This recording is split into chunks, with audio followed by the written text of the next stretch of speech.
ಬಾಗಲಕೋಟೆಯಲ್ಲಿ ಉಸ್ತುವಾರಿ ಸಚಿವರ ಕ್ಷೇತ್ರದಲ್ಲೇ ಬಸ್ ನಿಲ್ದಾಣ ಅಭಿವೃದ್ಧಿಯನ್ನು ಕಾಣ್ತಾ ಇಲ್ಲ ಅನ್ನುವಂಥದ್ದು ಗೊತ್ತಾಗ್ತಾ ಇದೆ. ಸಾಕಷ್ಟು ಮನವಿ ಮಾಡಿದ್ರು, ಎಷ್ಟೇ ಕೇಳಿಕೊಂಡ್ರೂ ಕೂಡ ಉಸ್ತುವಾರಿ ಸಚಿವರ ಕ್ಷೇತ್ರದಲ್ಲೇ ಬಸ್ ನಿಲ್ದಾಣ ಅಭಿವೃದ್ಧಿ ಕಾಣ್ತಾ ಇಲ್ಲ. ಕಳೆದ 10 ವರ್ಷಗಳಿಂದ ಶಿಥಿಲಾವಸ್ಥೆಯಲ್ಲಿ ಇರುವಂತಹ ತಂಗುದಾಣದಿಂದಾಗಿ ಪ್ರಯಾಣಿಕರು ಸಾಕಷ್ಟು ಪರದಾಟವನ್ನು ಅನುಭವಿಸ್ತಾ ಇದ್ದಾರೆ. ಬಾಗಲಕೋಟೆ ಜಿಲ್ಲೆಯ ಮುಧೋಳ ಕ್ಷೇತ್ರದಲ್ಲೇ ಇಂತಹದ್ದೊಂದು ಅವ್ಯವಸ್ಥೆ ಇದೆ. ಹೆಬ್ಬಾಳ ಗ್ರಾಮದ ಸುತ್ತಮುತ್ತಲಿನ ಜನರಿಗೆ ಆ ಒಂದೇ ಒಂದು ಬಸ್ ನಿಲ್ದಾಣವೇ ಆಸರೆ. ಇದೇ ಬಸ್ ನಿಲ್ದಾಣ ಇದೆಯಲ್ಲ, ಇದು ಹೆಬ್ಬಾಳ ಗ್ರಾಮದ ಸುತ್ತಮುತ್ತಲಿನ ಜನ ಏನಿದ್ದಾರೆ ಎಲ್ರಿಗೂ ಕೂಡ ಇದೇ ನಿಲ್ದಾಣ ಆಸರೆ. ಬಸ್ ನಿಲ್ದಾಣದಲ್ಲಿ ಕೂರುವಂತಹ ಜನರಿಗೆ ಗಂಡಾಂತರ ಕೂಡ ಕಾದಿದೆಯಂತೆ. ಆ ಬಸ್ ನಿಲ್ದಾಣದಲ್ಲಿ ಕುಂತ್ರೆ ಸಾಕು, ಜನರಿಗೆ ಗಂಡಾಂತರವೇ ಕಾದಿದೆ. ಯಾವಾಗ ಕುಸಿದು ಬೀಳುತ್ತೋ ಏನೋ ಒಂದೂ ಗೊತ್ತಿಲ್ಲ. ಅಷ್ಟರ ಮಟ್ಟಿಗೆ ಶಿಥಿಲಾವಸ್ಥೆಗೆ ತಲುಪಿಬಿಟ್ಟಿದೆ. ಇಡೀ ಒಂದು ಬಸ್ ನಿಲ್ದಾಣ ಸಂಪೂರ್ಣವಾಗಿ ಜರ್ಜರಿತವಾಗಿ ಶಿಥಿಲಾವಸ್ಥೆಗೆ ತಲುಪಿ ಹೋಗಿದೆ. ಯಾವಾಗ ಕುಸಿದು ಬೀಳುತ್ತೋ ಗೊತ್ತಿಲ್ಲ, ಎಷ್ಟು ಬಳ್ಳಿಗಳು ಬೆಳೆದು ನಿಂತಿದ್ದಾವೋ ಗೊತ್ತಿಲ್ಲ.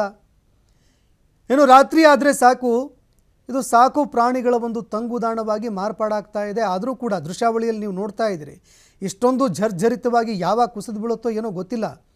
ಆದರೂ ಕೂಡ ಜನ ಇಲ್ಲಿ ಪ್ರಯಾಣವನ್ನು ಮಾಡಲೇಬೇಕಲ್ವಾ. ಮಳೆ ಬಂತು, ಬಿಸಿಲು ಬಂತು, ಮತ್ತೊಂದು ಮಗದೊಂದು ಆಸರೆ ಪಡೆದುಕೊಳ್ಳೋದಕ್ಕೆ ಬರಲೇಬೇಕು. ಬಸ್ ಬರೋವರೆಗೂ ಕಾಯೋದಕ್ಕೆ ಇಲ್ಲೇ ಆಸರೆ ಪಡ್ಕೊಳ್ಬೇಕು.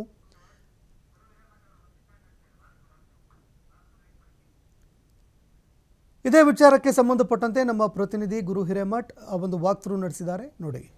ಸಾರಿಗೆ ಇಲಾಖೆಗೆ ಸಂಬಂಧಪಟ್ಟಂತೆ ಏನು ಬಾಗಲಕೋಟೆ ಜಿಲ್ಲೆಯ ಮುಧೋಳ ತಾಲೂಕಿನ ಹೆಬ್ಬಾಳ ಕ್ರಾಸ್ ಏನು ವಿಜಯಪುರ ಮತ್ತು ಬೆಳಗಾವಿ ಮಾರ್ಗವಾಗಿ ಹೊಂದಿಕೊಂಡಿರ್ತಕ್ಕಂಥ ಏನು ಇದು ರಸ್ತೆ ಇದೆ, ಈ ರಸ್ತೆಯ ಒಂದು ನೋಡ್ಬೋದು ನೀವು ದೃಶ್ಯಾವಳಿಗಳಲ್ಲಿ.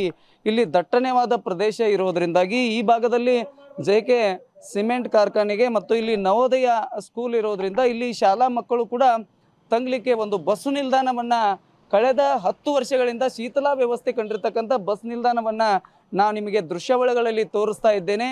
ಯಾವ ರೀತಿಯಾಗಿ ಜನರು ಈಗಾಗಲೇ ಅಲ್ಲಿಗೆ ಏನು ಶೀತಲಾ ವ್ಯವಸ್ಥೆಯಲ್ಲಿ ಇರ್ತಕ್ಕಂಥ ಬಸ್ ನಿಲ್ದಾಣದಲ್ಲಿ ಭಯ ಇಲ್ಲದೆ ಇಲ್ಲಿಯ ಜನರು ಕೂಡ ಮಾತನಾಡ್ಕೊತ ಕುಂತಿರ್ತಕ್ಕಂಥ ದೃಶ್ಯವನ್ನು ನಿಮಗೆ ತೋರಿಸ್ತಿರುವಂಥದ್ದು. ಈ ಭಾಗದಲ್ಲಿ ನೋಡ್ಬೋದು ಯಾವ ರೀತಿಯಾಗಿ ಬಸ್ ನಿಲ್ದಾಣಕ್ಕೆ ಇಲ್ಲಿಯ ಜನರೇ ಒಂದು ಆಸರೆ ಮುಖಾಂತರವಾಗಿ ಒಂದು ಏನಪ್ಪ ಅಂತಂದರೆ ಕಟ್ಟಿಗೆಯನ್ನು ಕೊಟ್ಟು ಈ ಬಸ್ ನಿಲ್ದಾಣಕ್ಕೆ ಆಸರೆ ಕಲ್ಪಿಸುವಲ್ಲಿ ಇಲ್ಲಿ ರೈತರು ಮುಂದಾಗಿರುವಂಥದ್ದು.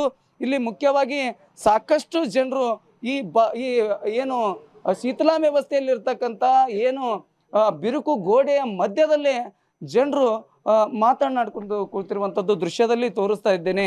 ರೈತರನ್ನು ಮಾತಾಡಿಸ್ತೀನಿ, ಏನೆಲ್ಲ ಸಮಸ್ಯೆ ಇದೆ ಈ ಬಸ್ ನಿಲ್ದಾಣ, ಯಾಕೆ ಇಲ್ಲಿವರೆಗೂ ಸರ್ಕಾರ ಇದನ್ನ ಯೋಜನೆಯನ್ನ ಮಾಡಿ ಇದನ್ನ ಶೀತಲಾ ವ್ಯವಸ್ಥೆ ಕಂಡಿರ್ತಕ್ಕಂಥ ದುರಸ್ತಿ ಮಾಡಿ ಹೊಸದಾಗಿ ಮಾಡಬೇಕಾಗಿತ್ತು. ಆದರೆ ಈ ಶೀತಲಾ ವ್ಯವಸ್ಥೆಯಲ್ಲಿ ಇರ್ತಕ್ಕಂಥ ಬಸ್ ನಿಲ್ದಾಣದಲ್ಲಿ ನಿರ್ಭಯವಾಗಿ ನೀವು ಕುಳಿತಿರ್ತಕ್ಕಂಥದ್ದು ಯಾವಾಗ ಕಳಿಸುತ್ತೆ ಗೊತ್ತಿಲ್ಲ, ಆದರೆ ನೀವು ಹಿಂಗೆ ಕುಳಿತಿದ್ದೀರಲ್ಲ, ಏನು ಸಮಸ್ಯೆ ಸರ್?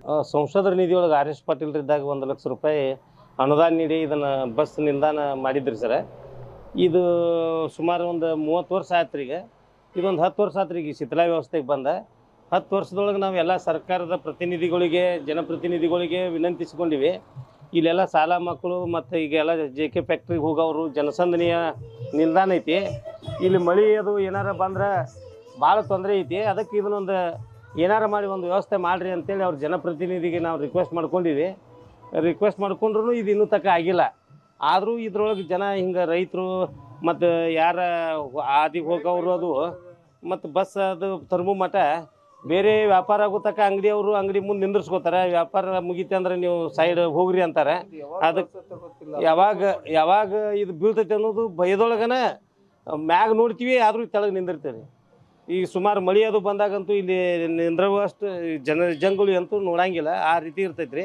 ಇದಿದ್ದದ್ದು ಬಸ್ ನಿಲ್ದಾಣ ದುರಸ್ತಿ ಮಾಡಿ ಕೊಡಲಿ ಅಥವಾ ಬೇರೆ ಹೊಸದರ ನಿರ್ಮಿಸ್ಕೊಡ್ಲಿ, ಏನಾರ ಮಾಡಿ ಇಲ್ಲಿ ಜನರಿಗೆ ಅನುಕೂಲ ಮಾಡಿ ಕೊಡ್ಬೇಕಂತ ತಿಳ್ಕೊಂಡು ಈ ಮೂಲಕ ತಮ್ಮ ಮೂಲಕ ಸರ್ಕಾರಕ್ಕೆ ವಿನಂತಿಸ್ಕೊಳ್ತೀವಿ ಸರ್. ರೈತರು ಪ್ರಾಣ ಭಯ ಇಲ್ಲದೆ ಇಲ್ಲೇ ತಂಗುವಂಥ ಕೆಲಸವನ್ನ ಇಲ್ಲಿಯ ಜನರು ಮಾಡ್ತಿರುವಂಥದ್ದು. ಮುಖ್ಯವಾಗಿ ಏನಪ್ಪ ಅಂತಂದರೆ ಇದನ್ನ ಶೀತಲಾ ವ್ಯವಸ್ಥೆಯಲ್ಲಿರ್ತಕ್ಕಂಥ ಈ ಬಸ್ ನಿಲ್ದಾಣ ಇದೆ, ಇದನ್ನ ದುರಸ್ತಿ ಆದರೂ ಮಾಡಿಕೊಡ್ಲಿ, ಇಲ್ಲ ಬೇರೆ ಹೊಸದಾಗಿ ಒಂದು ಬಸ್ ನಿಲ್ದಾಣವನ್ನು ನಿರ್ಮಾಣ ಮಾಡಿಕೊಡ್ಲಿ ಅನ್ನೋದು ಇಲ್ಲಿಯ ಜನರು ಏನು ಅಂತಂದರೆ ಯಾವುದೇ ಒಂದು ಅನಾಹುತ ಆಗೋದ್ರೊಳಗಾಗಿ ಸರ್ಕಾರ ಎಚ್ಚೆತ್ಕೊಳ್ಬೇಕಾಗತ್ತೆ. ಜನರಿಗೆ ಅನುಕೂಲ ಆಗ್ಬೇಕು ಅನ್ನೋದೇ TV5 ಆಸೆ ಆಗಿರುವಂತದ್ದು. ಇದಿಷ್ಟು ಬಾಗಲಕೋಟೆಯಿಂದ ಗುರು ಹಿರೇಮಠ್, TV5 ಕನ್ನಡ.